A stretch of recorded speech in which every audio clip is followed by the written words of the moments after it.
There's clearly a field of cold air around this thing. That's baffling. What's going on YouTube, Astria TV, Truth Exposed.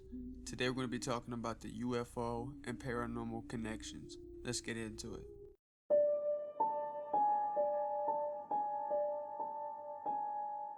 In the video you just watched, they were discussing the temperature around the UFO. It has a cold area that's encasing a warm area. It goes from hot to cold and leaves behind cold air. Now think about when a spirit enters a room or something paranormal happens. People commonly explain a feeling of a cold breeze or experiencing cold spots. Now using the thermal imaging camera, they have been able to see these temperature changes and record them, and actually record these cold spots that are associated with paranormal activity. This is one of the reasons that it causes the hair to stand up on your body, because your body senses the sudden change in temperature, and it acts as a biosensor for like the paranormal activity. That's our way of our bodies warning us. I believe these pockets of cold air has something to do with portals. Now, when something enters our realm or dimension, it seems to either create a cold temperature or emit a cold temperature. Either way, this mysterious temperature drop is experienced in both the UFO and the paranormal fields.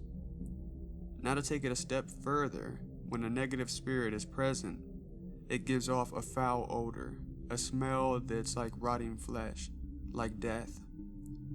I have studied these various fields for years, and I've come across several stories of alien encounters where they explain the same foul odor. In addition to that, people also describe cryptids such as Bigfoot, Dogman, as having a very foul odor. Demons, like I said, also give off this foul odor.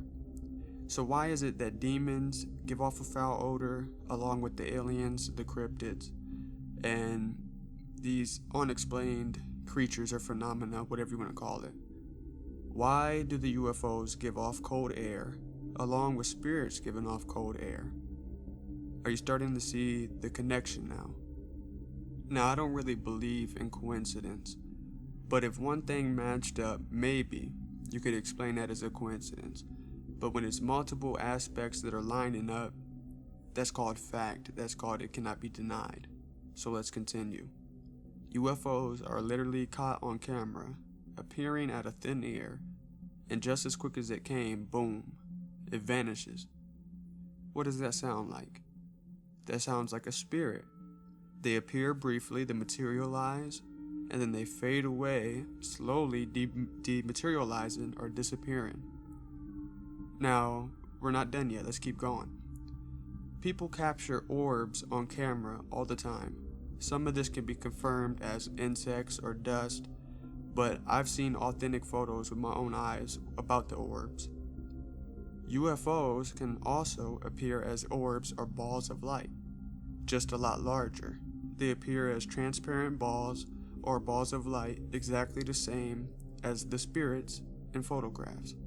Cryptids like Bigfoot are known supposedly for their fur being able to reflect or bend light around them, working as like a natural cloak, which it's thought to believe that's kind of what UFOs do.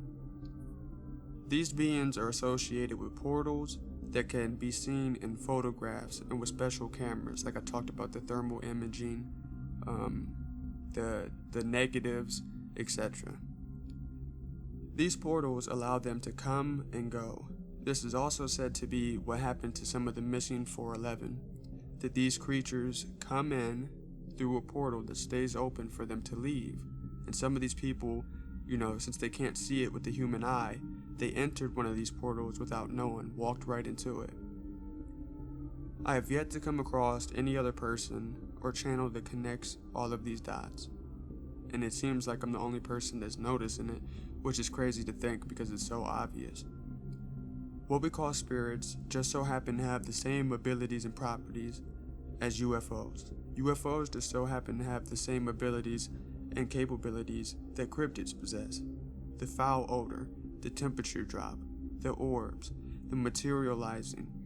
All these aspects come together to a conclusion that points towards them being the same being, the same class of beings, or at the bare minimum, they all use these abilities or technology. One can appear as the other. Due to them not being visible to the human eye, in their true form, we can only see them when they allow it. We can only see what they project to us.